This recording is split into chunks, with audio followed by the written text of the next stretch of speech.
ഇന്നൊരു healthy snack recipe ആയിട്ടാണ് വന്നിട്ടുള്ളത്. അപ്പോൾ ഇതെങ്ങനെയാണ് തയ്യാറാക്കുന്നതെന്ന് കണ്ടു നോക്കാം. അതിനായിട്ട് നമുക്ക് വേവിച്ചുടച്ചെടുക്കാൻ പറ്റുന്ന എല്ലാ പച്ചക്കറികളും ഉപയോഗിക്കാം. ഞാനിവിടെ ക്യാരറ്റ്, ബീട്രൂട്ട്, ഉരുളക്കിഴങ്ങ് മസ്റ്റാണ്, പിന്നെ കുറച്ച് ബേബി കോണും ക്യാപ്സിക്കും കൂടെ നന്നായിട്ട് വേവിച്ച് ഉടച്ചെടുത്തിട്ടുള്ളതാണ്. എന്നിട്ട് അതിനകത്തേക്ക് ഉപ്പ്, മഞ്ഞൾ, മുളക് പൊടി, പിന്നെ ഒരല്പം അരിപ്പൊടിയും കൂടി ചേർത്ത് നമ്മുടെ ഒരു ചപ്പാത്തി മാവിൻ്റെയൊക്കെ ആ ഒരു മുറുക്കത്തിൽ നന്നായിട്ട് കുഴച്ചെടുക്കാം. പ്രത്യേകിച്ച് വെള്ളമൊന്നും ചേർക്കണ്ട.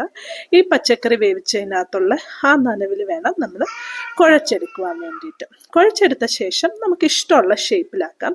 ഞാനിവിടെ ഒരു സ്മൈലി ആക്കാനായിരുന്നു നോക്കിയത്, പക്ഷെ ആ കോണും ഉള്ളി ഉള്ളത് കൊണ്ടിട്ട് എൻ്റെ ഷേപ്പ് ശരിക്കും ഇങ്ങോട്ട് വന്നിട്ടില്ല. പക്ഷെ അതും ഇല്ലാണ്ട് നമ്മൾ എടുക്കുകയാണെങ്കിൽ നമുക്ക് നല്ലതായിട്ട് സ്മൈലി ഷേപ്സ് ഒക്കെ ആക്കിയെടുക്കാം. അങ്ങനെ ഇഷ്ടമുള്ള ഷേപ്പ് ആക്കിയെടുത്തതിന് ശേഷം ചൂടായ എണ്ണയ്ക്കകത്തേക്ക് ഇട്ട് രണ്ട് സൈഡും തിരിച്ചും മറിച്ചും ഇട്ട് ചെറുതീയിൽ നന്നായിട്ട് മുരിച്ചെടുത്തു കഴിഞ്ഞാൽ നല്ല സിമ്പിൾ ആയിട്ടുള്ള ഒരു ഹെൽത്തി സ്നാക്ക് റെഡി ആയിട്ടുണ്ട്.